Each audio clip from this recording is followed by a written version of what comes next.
live from Toy Boy Studios. My name is D Kid Specs, And I'm Karina. and this is Nue Life Radio. What's happening, Blair? How you What's doing? going on? No, not much. Not much. Just chilling. How are you? How was your weekend, bruh? How was my weekend? It was long, actually. I get really tired. I know, I get could really tell. Tired. I So could tell. having that 3-day weekend was kind of crazy. I went to the block party joint. Ooh. That was fire. It's like Buddy, Four Bats. I seen the homie Guap Dad. That was fire. Mm-hmm. I seen Smino. That was fire. Some LA. Yeah, Always good. Always good. Yeah. He always puts on a good show. I met Princess. I think either this person was a doppelganger or it actually was Princess Nokia. I'm not 100% sure. No, So doppelganger. don't fire me if that wasn't Definitely you, but doppelganger. I was- I've been seeing her feed. She not over here. She not over here? No. Dang, she definitely got a doppelganger then. Yeah, then. For sure. But, saw all the homies, great DJs, super fire. I had a lot of fun at that. And then I saw Metro Boomin and Future I at the know, Intuit yeah. Dome. That show look crazy. We were not too far away from each other because I went to California's for Lovers, I had to go see my peoples. Hey, man. Shit. That shit rejuvenated me. Look, I look younger. You get me? I got it all out. It feels good. I seen some pictures they brought all the Lolos out and all that stuff like that. Mom, they brought I specifically went because I really like Stick to Your Guns, and I'm excited because they're gonna be touring with my favorite hardcore band, Bane. So they're coming in, and I haven't seen them in 20 years, dude. That's a long time. Damn, not to that is see a them. long time. So I was like, one of the few fan shirts that I saved was that. Yeah. So I'm like, oh, I'm gonna get to wear that shit, So I'm excited for that. But I had a great ass time. That was a fucking. What was some of the other bands that was on the? This Wild Life played. The guys from This Wild Life worked at Guitar Center, and one of them was my boss at Guitar Center. So it was really nice to see the whole thing come back. I remember when he was starting off and all of that was going on. Mm-hmm. So it was really nice to see that. A Static Lullaby, I haven't seen them in forever. Finch, which I've seen. I was looking at your feed. I was waiting to see a story. Yeah, no, I was like, I was in the pit during Finch. So I was like, I couldn't that's why I was like, I was like really, we were just singing the whole time. So it's just, and and then Seosin played. It was a bunch of dope ass bands. It felt good. Felt like, I got my. Got your music therapy back. Brand. Yeah. I was a little off for a little bit, but I'm like, fuck this shit. I'm back. Shows give you life. I feel like that. For sure. sure. You know what I'm saying? To see artists recreate the reasons why we love them live, and then to see them just as excited as we are about the song. It's all at a very small crevice of obviously it being a show. And I feel like certain artists are really good at this. Artists that I feel really commit to performing. It's not like me, a fan, coming to watch you as an artist perform my favorite song. It's this is a song that we all love and we're all gonna sing it together. You see, I bumped into a lot of people I haven't seen since high school. So it was crazy. It's oh, and people recognize me. It was one of the weirdest things. So I'm like, I don't remember you, dog, but what's up? It was really nice to be able to do that. But then I was hungover. So the night before, my homies were like, yo, the only thing to save you from a hangover is to keep on drinking. And I forgot, it's been a minute. Because the day before we went to that Bonanza thing, that Devin Morrison with Mind Design and J-Rock. It was great. It was really good. It was actually really, really good. A lot of heads I haven't seen in a minute, That is so the heads, yeah, that's the heads. yeah. So it was really nice. It was really nice to see a lot of the old fam there, So a lot of the old Hit and Run fam, Koreatown Oddity, all the homies were there. So it was really nice to see them.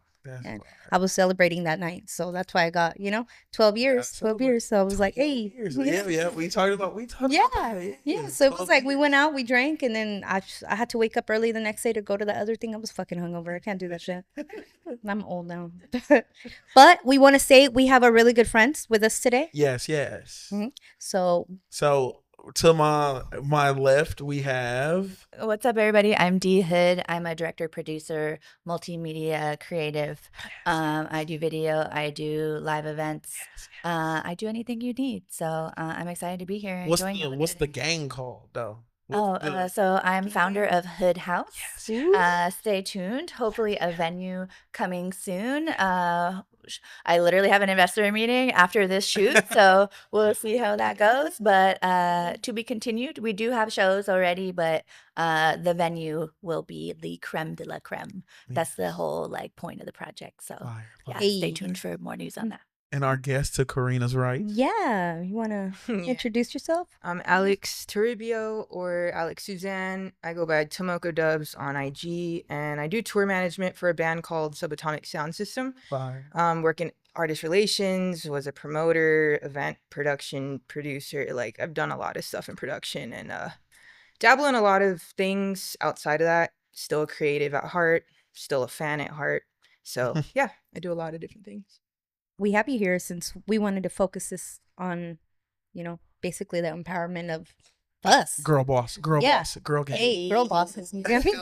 So I wanted to say, with that being said, as a woman in this industry, have you had anything that's made you feel like you've had a roadblock put in front of you because you are a woman in this industry, or it's been a little harder to get through because obviously and for the most part, sometimes it feels like they think that they're taking it easy on us because we are women, right? So we want to elaborate on that a little bit. Yeah, I definitely. So I have been in the production industry doing specifically video, just focusing on that for a minute. Since I was like 14, I actually started on this show called Mythbusters on the Discovery Channel, which I don't know if y'all Wait, know about Mythbusters? Yeah, that was yeah. No, Yeah, I do.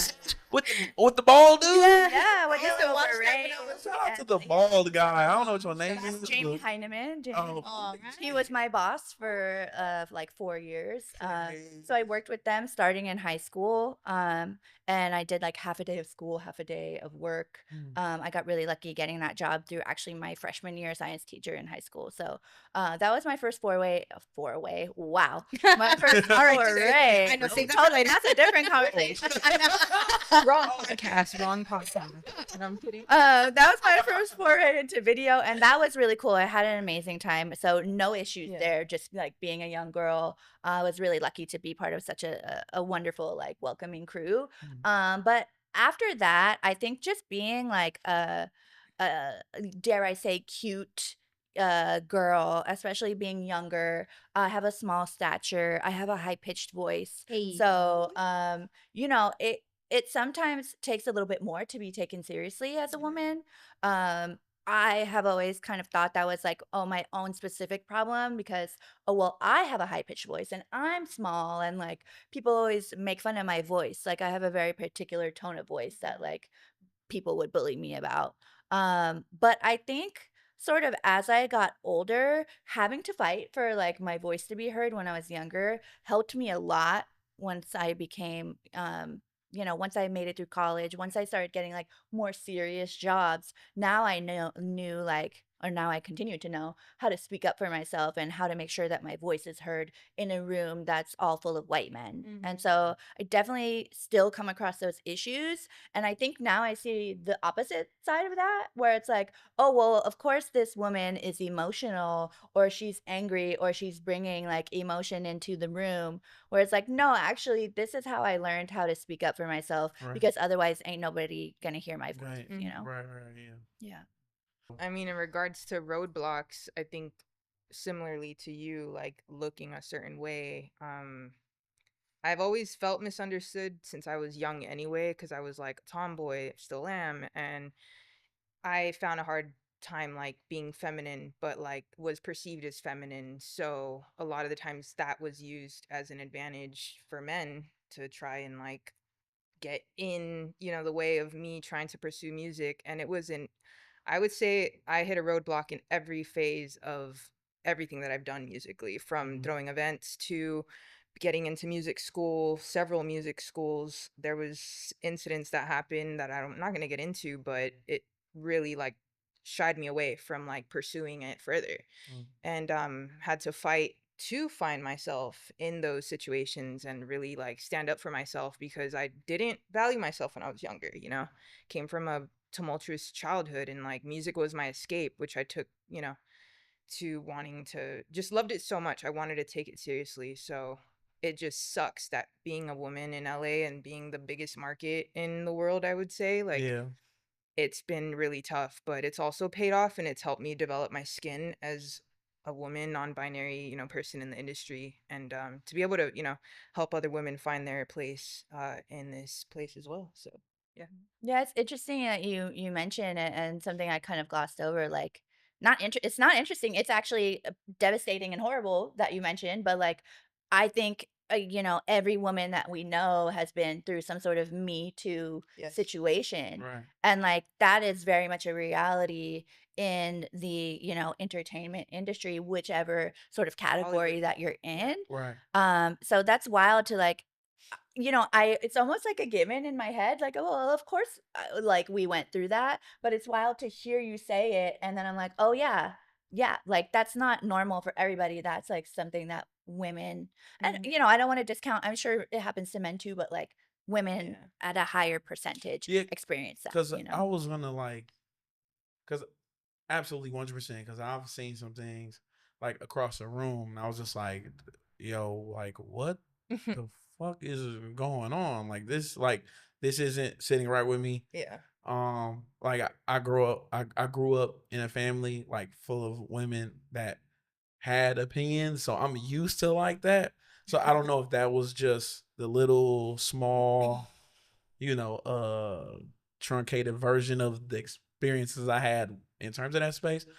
But like what I was gonna ask is, I mean, because I think obviously it comes with the territory. it comes with So you think of like Hollywood, like these men in these power positions, or just in general through history, like who's been in charge the whole time. right, Like I'm not even talking from a political standpoint, but like musically, I'm just talking music. I'm not even gonna get into movies or anything like that, but there's a, you know, rhythm of men in power, and with that comes like things that they think they could take advantage of, or with their power they can do. So if you're working under them, they could do whatever they want. So to this day, I know men that are in these high roles of the biggest festivals and raves you can imagine, that I, as a youth, was taken advantage of, and it sucks. But I think it's not just been one situation; it's been everywhere. So it's more of being vigilant, of like avoiding. Actually, you know what it is? It's for women, I think if we want it that bad, we think we have to take a bite of that poison to be let in the door. Instead of being like, I'm gonna create my own fucking pathway and create my own team and my own, you know, whatever it is, versus trying to feed off this tiny little slither that is already just poisoned itself. So it took a lot for me to realize that, and like realize, no, I don't want this, and I'm gonna, you know, do what's right. And what feels authentic to me is leaving this situation to start something on my own.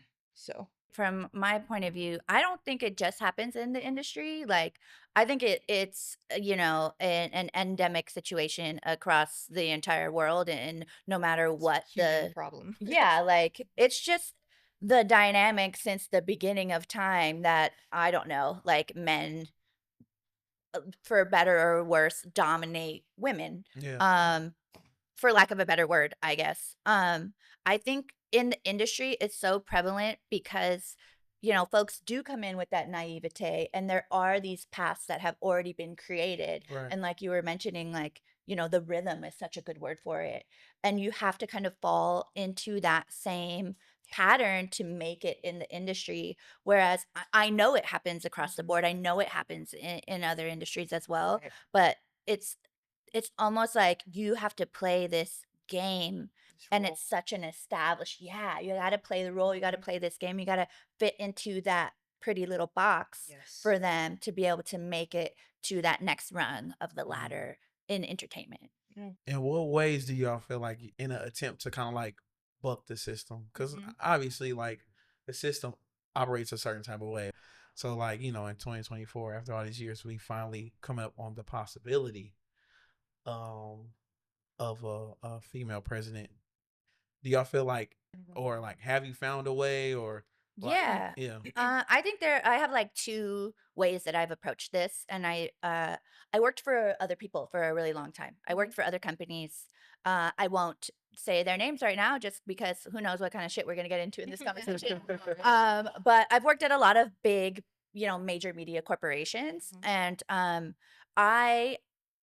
I bit the bullet and I did what I needed to do to get to the top. When I say that, I never, had to participate in any sort of things that I wouldn't have agreed with, and I thank goodness for that. I just like I was able to make it based on my merit. And yes, I had to fight, and yes, I had to avoid sexual harassment and all of those things, but you hear stories, and I'm grateful that I didn't have to kind of go through any of those things. But I did have to fight really hard to make my way to the top, and I did. And I became a manager and a leader in a lot of these major spaces. And when you become, when you get that power, if you will, you get to hire people. right. And that makes such a big difference in these environments. And when I was at my last company, I got to hire the entire team that worked for me. And so that was 5 people that worked underneath me. And I got to build what I wanted to see at the company. Right. I didn't work at a very diverse place. I worked at a company that is very well known for like video games and entertainment reviews. And so unfortunately, there's a lot of white men in that space, and they're just they dominate that industry. And so it was really empowering for me to be able to build a diverse team, men and women, different racial backgrounds, ethnicities, and it was really empowering to be able to kind of build what I wanted to see, like be the change you want to see in the world, right?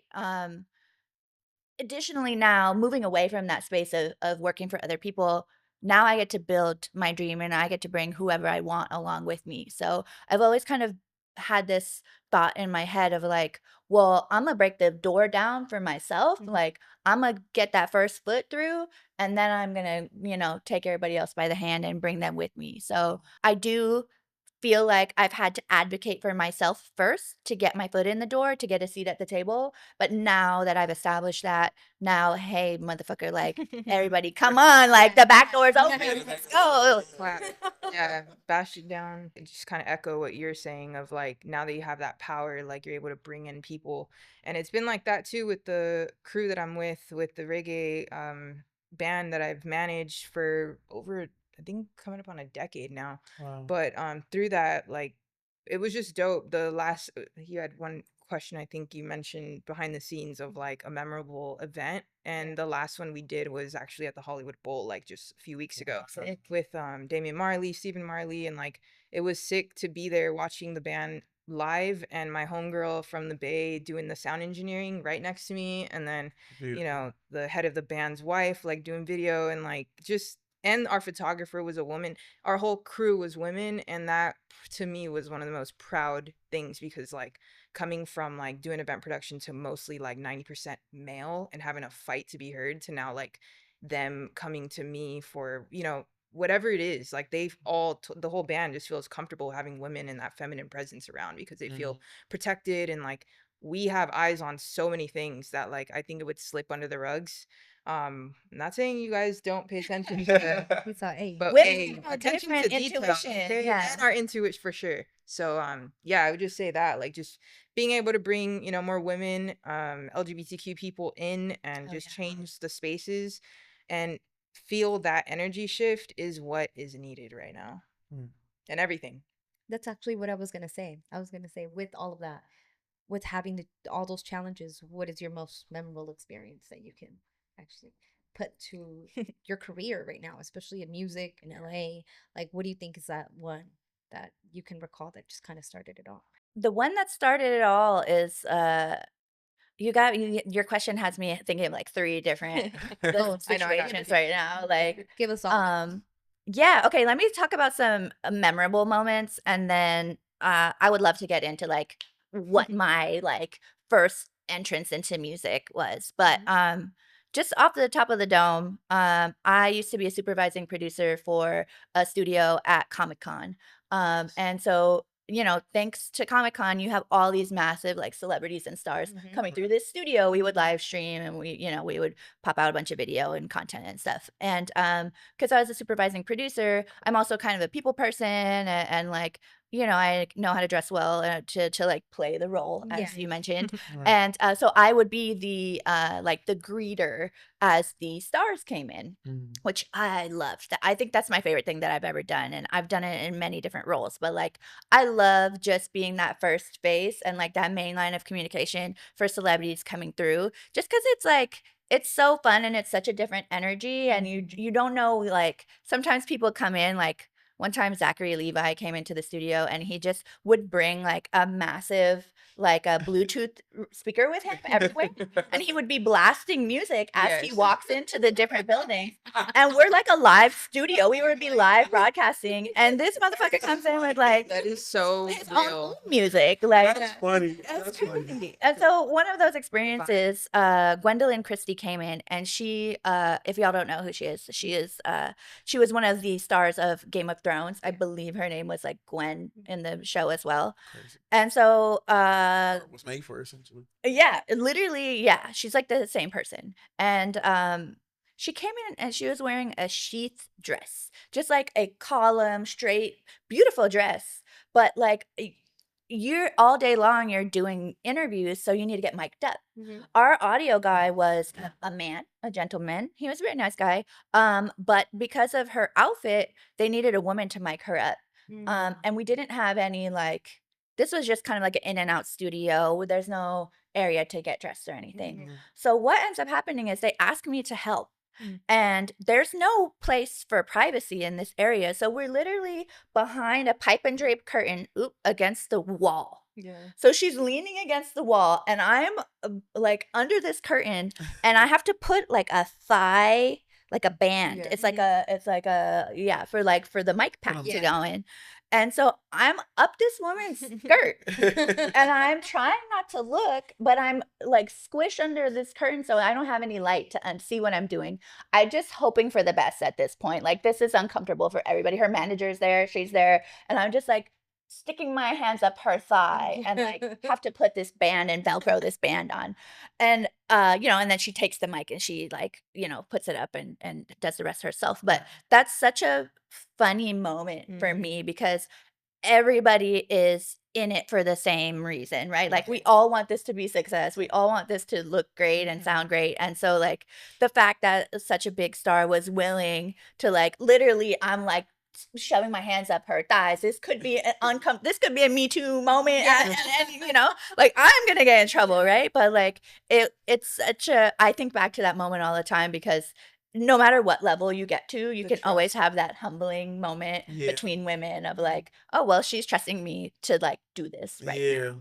And it's just so, I don't know, it's just like a lighthearted moment that I love to look back at and think about like, okay, like no matter what you do, you do what you need to do to get the job done, Right. So Subatomic Sound System, they've been around for a while now, based out of New York City. And we've toured with Lee Scratch Perry, which I'm not sure sick. you guys. Yes, Legendary. Okay, so you know who that is. Yeah. You'd be surprised.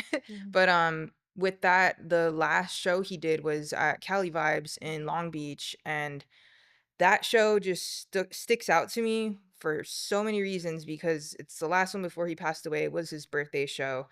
And it was just wild because when he went on, it was supposed to be like storming the whole time through the freaking festival in Long Beach. It was freezing cold. Like, it was just insane through the whole way, like getting him up there and everything. And we're like, he's gonna get sick. Like, oh my gosh.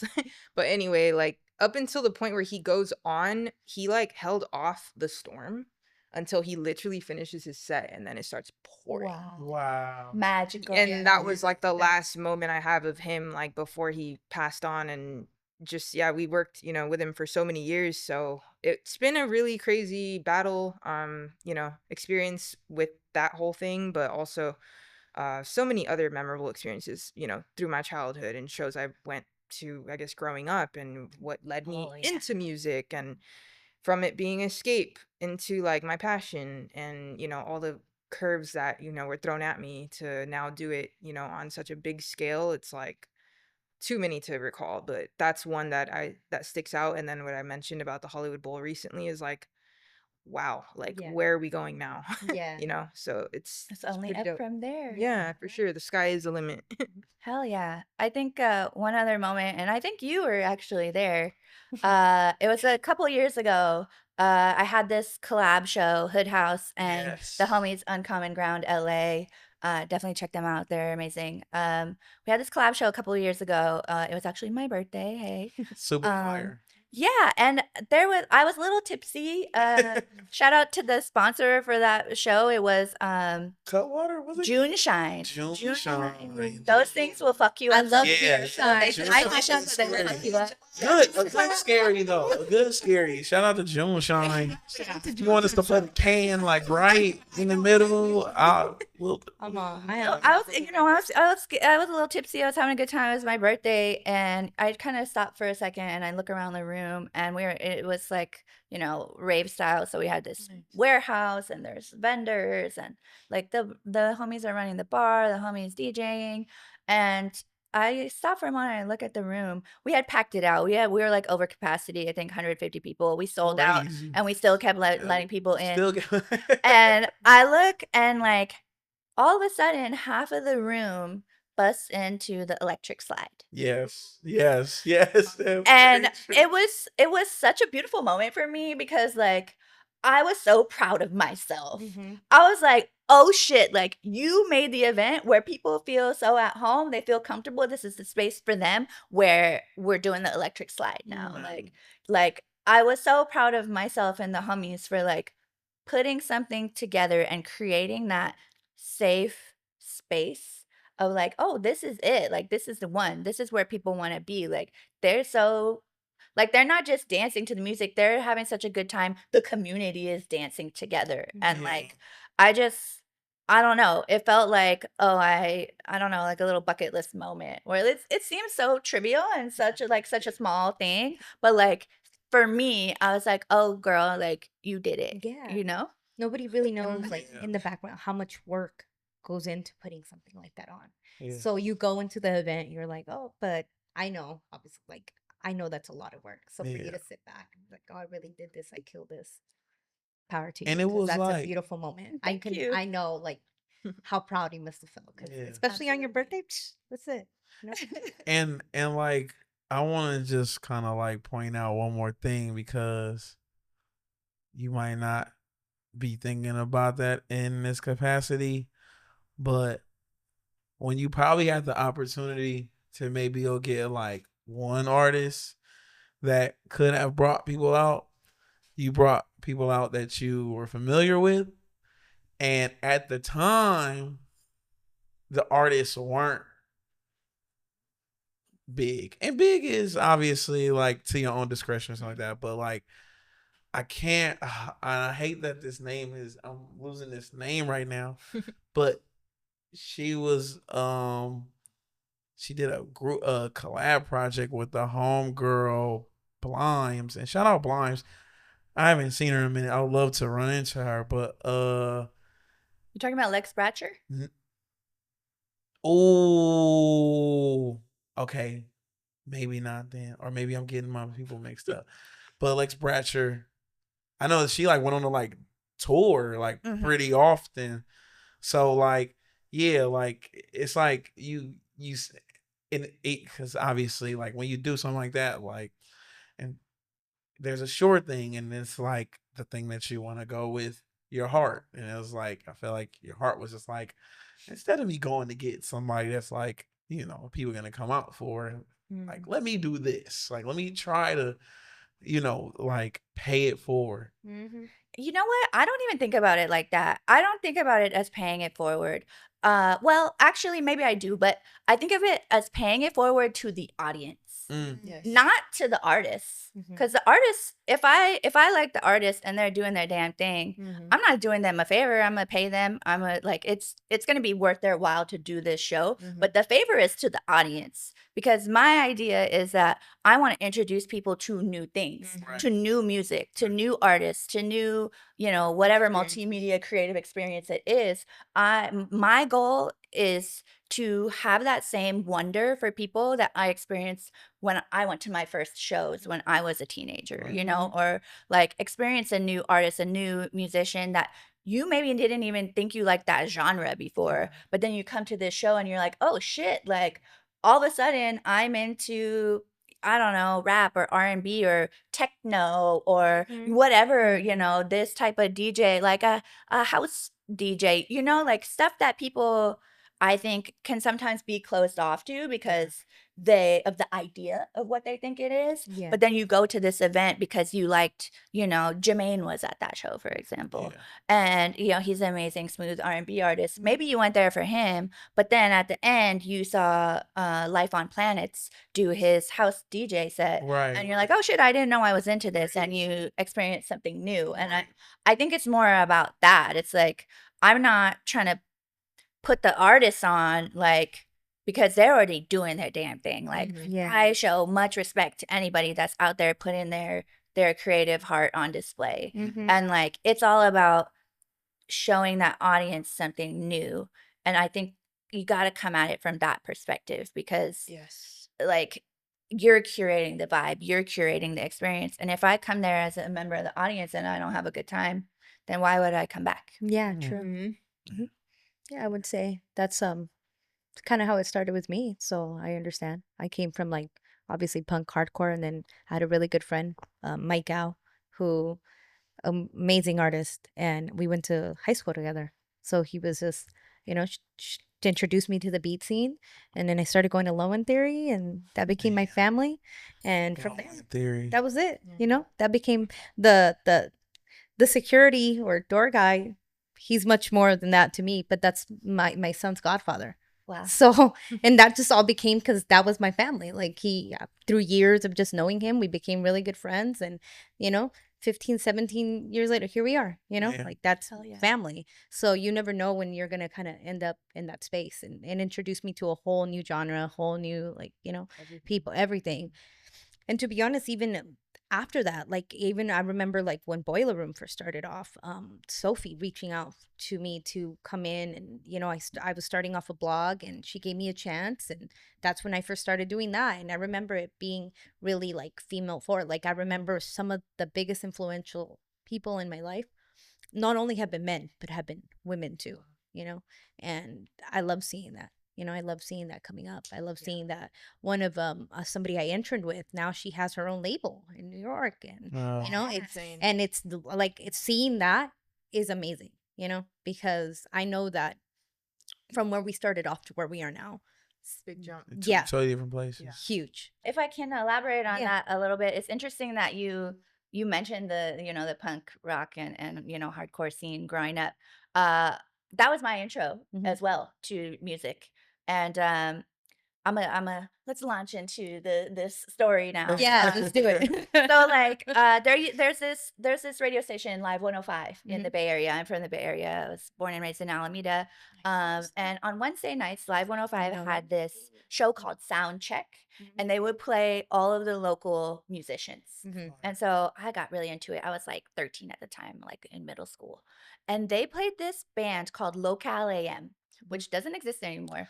They had this song called Raver Girl. Like, it's funny to think about it now because I guess I am a raver girl now. At the time, they weren't like like dance music or anything. They were like rock music. And I fell in love with this song. I couldn't believe it. And at the end of the song, the DJ comes on and he's like, "Oh, hey guys, like if you like that, Local AM is playing a show at Great America on Monday."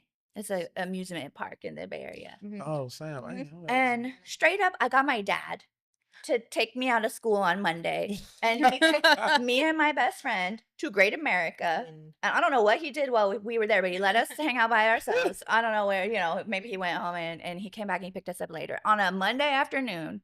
And we saw Local AM play.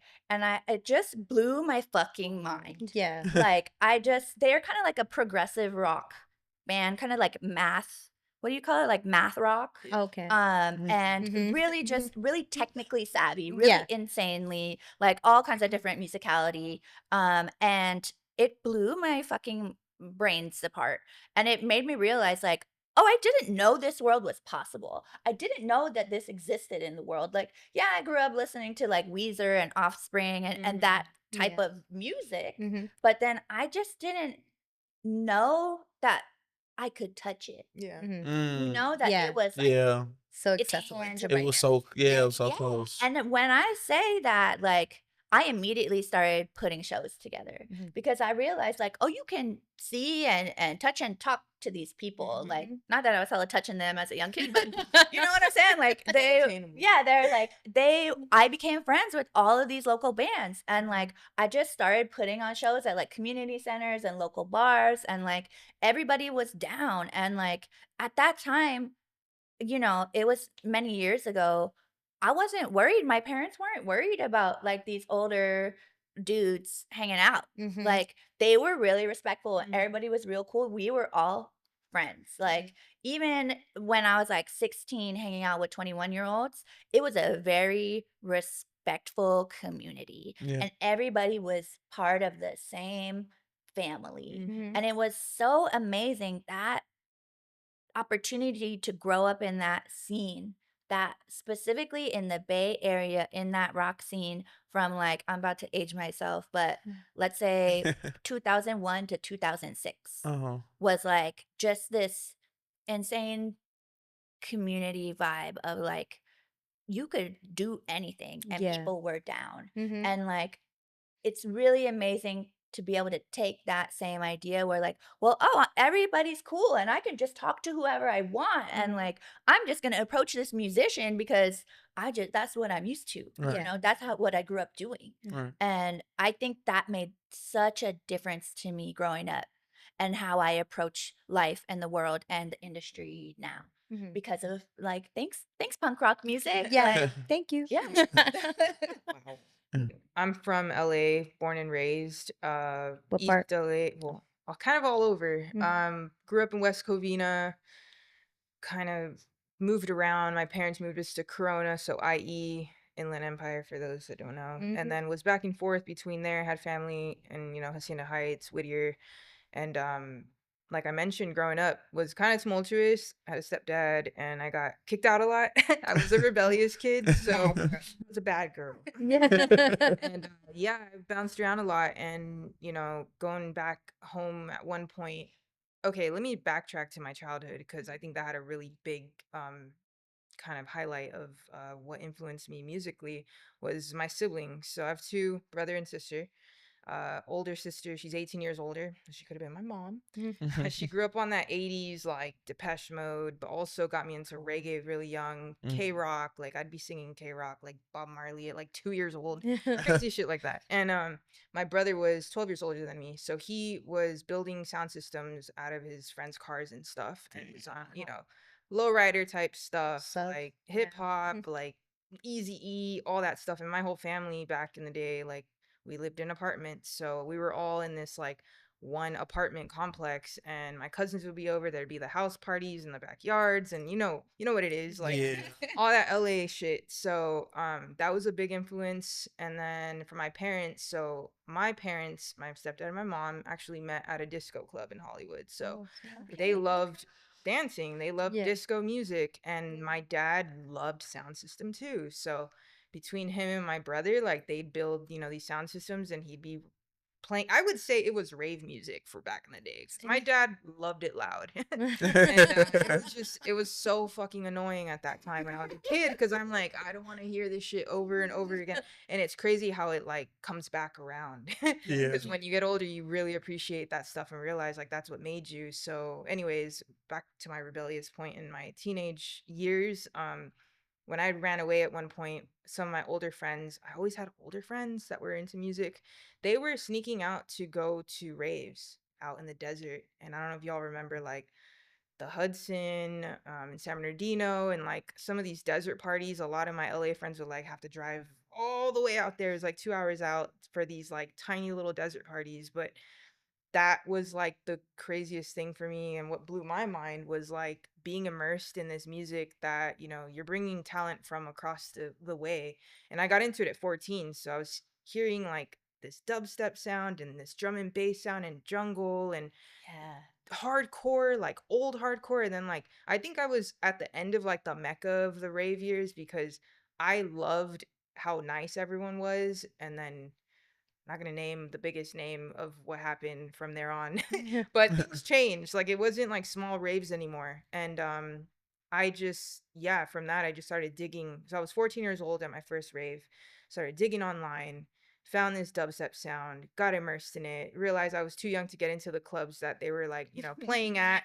So I had to live online through these YouTube forum or the forums and like, you know, crate digging and shit and just kind of doing my homework until I got to the point where I could go to London myself. I was dating, you know, a Scottish producer at the time when I was 20, and then started making connections through him and, you know, the scene out there, and kept those connections from London. As soon as I got back, I met with my friends and they were like, it was just the timing of it all. They're like, we want to start a show. And, you know, you went out there, you have the connects and links, and we did, you know, something that hadn't been done in LA before.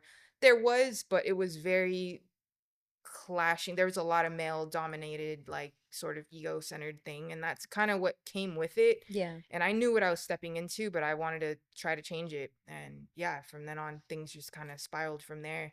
I would say I went back to my roots of reggae with now working with the band that I'm with now, and I think that just all had to happen, you know, organically. Had to come full circle. It had to come full circle. And yeah. Okay, so I'm gonna turn the conversation another way. We're gonna, you know, travel the minds of memory. I'm gonna ask you guys, uh, what's the live show that y'all saw that just like you feel like changed your life forever? Like seeing no other performance could replace that memory of actually being there in the spot that you were at that show. What show was that for y'all? What's the one that was just like my life could never be the same without this core memory? I mean, I just explained the one that like started it all for me for sure was that Local AM show Oh, okay. at Great America in whatever 2000s time that was. But I'll have to think about like since then, you know, what has it been? I don't know.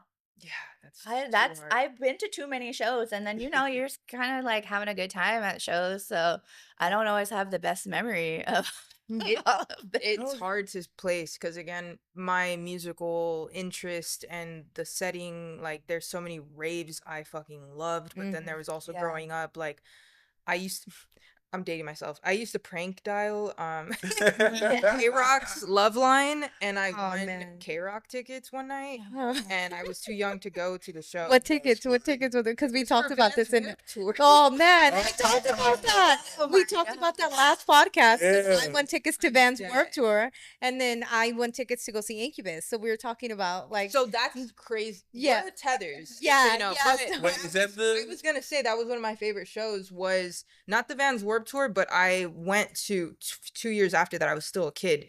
It was Incubus back-to-back Linkin Park. oh, And okay. that Oh changed my my God. fucking Yeah. life. Was that? A few years Yeah. after he passed away? Mhm. Chester. So Yeah. So it was insane. But Yeah. yeah, that Crazy. is a highlight. And then going to some dark underground dubstep shows in London, like a tiny little room. Oh, yeah. I forget the name of it, but it was like a legendary little venue where a lot of the heads like that I was into played at the time, and I went to the very end of the last years before it shut down forever. But that too was like the dark, nitty, underground, cold London nights of getting drunk as hell with your friends and just like being immersed in a dark room with one red light above you, like just vibing. yeah. Like, so it depends, like what the setting is. I was gonna say, yeah, there's that part of you that I feel like going back to that youth of like you don't care who's like in the spot, like you're just having a good time listening to music. Obviously, as you become immersed in it, people start to know you start to know people and all that, and you can't be that person anymore. So I feel like that person that's just like, you know, in the front, like dancing and listening to, like, it just, Girl, I'm yeah. always be that person. Yeah, I'm all proud. Shout out to you, girl. So what were you gonna say? Kind of the same idea. I you know, you were talking about Finch earlier. Yeah. And they were I was a big fan of them growing up. And they had this show in Sacramento, and everything was fucking DIY at that point. Like, I feel like the venues were, I don't know, more scrappy, and like, yeah, you still have that to this day, but like, we were literally in the basement of a pool hall in Sacramento. And it was a straight up basement, like low ceiling. I love that though. And yeah, I will never forget this show because it was just fucking packed. And like, people are sweating, and I swear I remember it in like black and white. Like, straight up, like, Randy the guitarist, he's this like huge tall dude, and he was bouncing off of the fucking walls. Whoa. Like, literally jumping off of the walls and like doing spins and shit with his guitar. And like, he always did this thing where he would like throw the guitar around his neck, you know? And like, it was just everybody's elbowing each other and like sweating, and just, you're in this moment together, and like, I'll never forget that show. And the second one is gonna be a little more controversial, and I'm like curious actually what you guys think about this place that I saw this show. But The place or the artist? the artist, he might be controversial too, actually. But okay, so I saw Diplo, Okay. a sunset show at Burning Man. Oh. And I've been to Burning Man 3 times, and like, Diplo is everywhere all the time. Like, Diplo is playing 24 hours a day somewhere at all times at Burning Man. But you gotta find him. You have to find him. And the thing about Burning Man is, like, you know, judge me as you will, but it's this incredible place that only exists for a limited amount of time. And it's never the same twice. And it's like a 10 miles square or circular circumference area, and you got to bike everywhere. It's the straight up fucking desert. There's nothing, you have to bring everything. And like, to happen upon Diplo, like, in the middle of nowhere in this desert is like quite an you know, it's a fun experience. It was an amazing time, and like, everybody that's there just happens to find him, you know? And then what's really fucking cool about Burning Man is the stage oftentimes will be on wheels. Wow. And it will be like an art car or whatever. And so then this fool is performing while the art car is driving. And then everybody's biking along to the music. Yeah. That's pretty cool. Like, it's an incredible experience. Like, I know there's all kinds of hatred for Burning Man, and, you know, I can agree with some of it, but like, there's nothing that compares to that experience out there. I love seeing the recaps from the people I know that go to Burning Man. Yeah. I'm like, I love that. What do you guys think about Burning Man? Like, what are y'all's opinions? I've never been, but I know never been I got either. some good friends that have See, been. I've had the opportunity to be able to go, and I've said no because I just don't do good in the desert. I'm not a campy girl. I'm not a desert girl. You get me? Like that. Yo, if you get me? you made the right decision, Yeah. because if you know that you're not into that Yeah. shit, it would be hell for you. Yeah. Yeah. I just know people that like are like, hey, like, let's go, and I would love that, but I was like, no. It's You get not me? you. Just because I would love to go for the experience, the shows, like the music. I mean, just the music alone. Like, Yeah. I would love that, but I just know that's not my environment. Yo, one I time, don't like dirt. and maybe this is even more memorable than that Diplo show, but like, the first time I went was in 2018, and I was with my homie Paul, who has since passed away. One of my closest, best, dearest friends in my lifetime.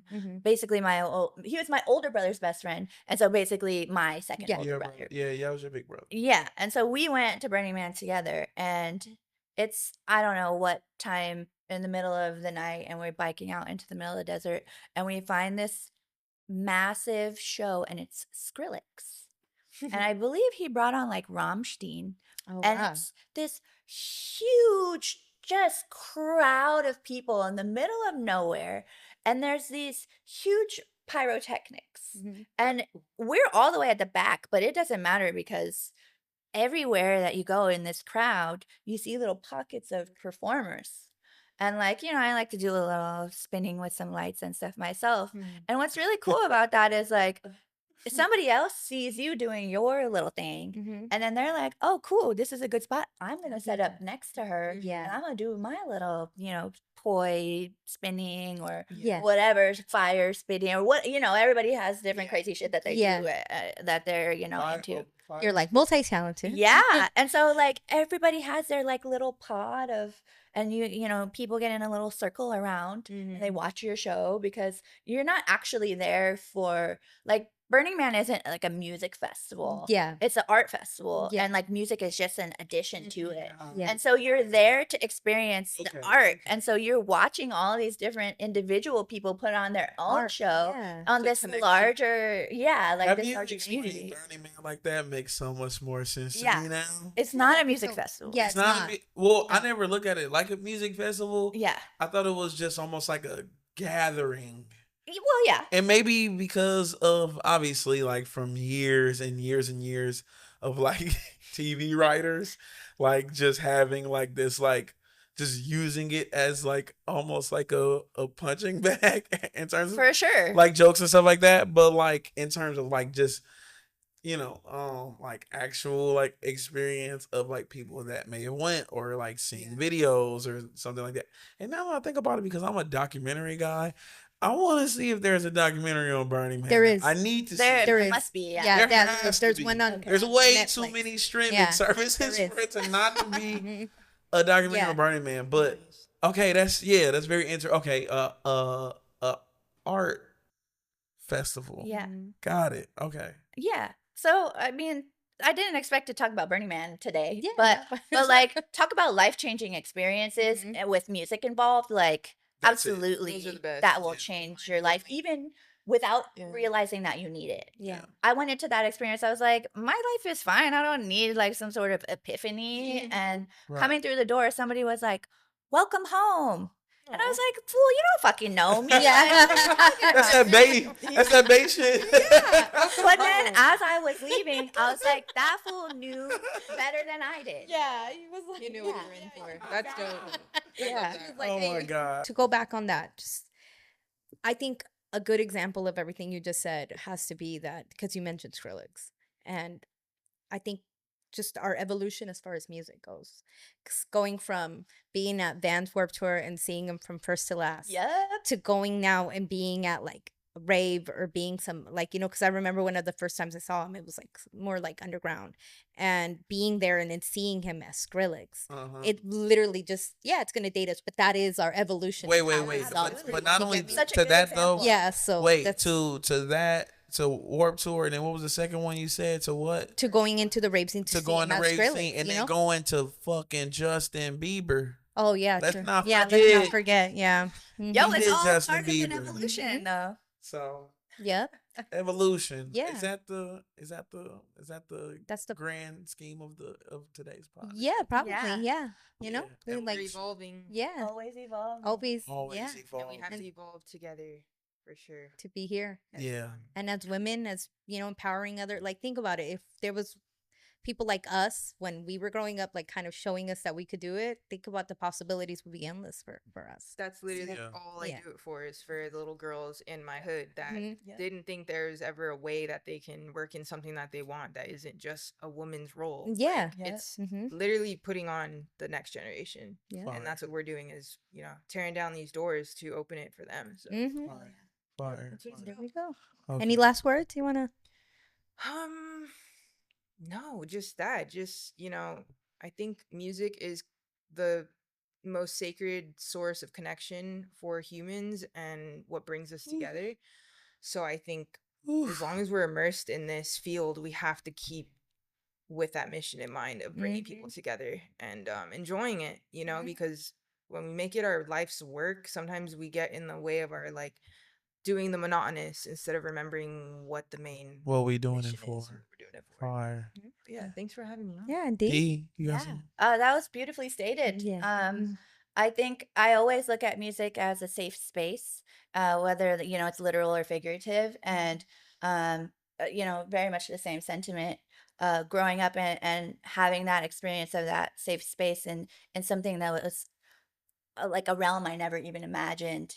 It's important that we keep creating those spaces for other people Right. and keep holding that hand out and bring them along with us. Mhm. It's really cool to hear other people say these things and have this conversation with you guys. And I don't know, I'm loving the energy in the room.